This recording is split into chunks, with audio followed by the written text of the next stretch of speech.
flash floods, I think, this afternoon.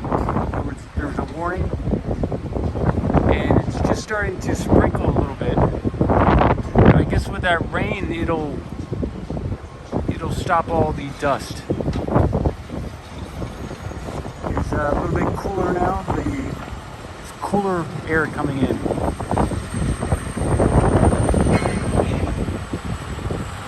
And I think the workers are just cleaning up whatever else they can clean up.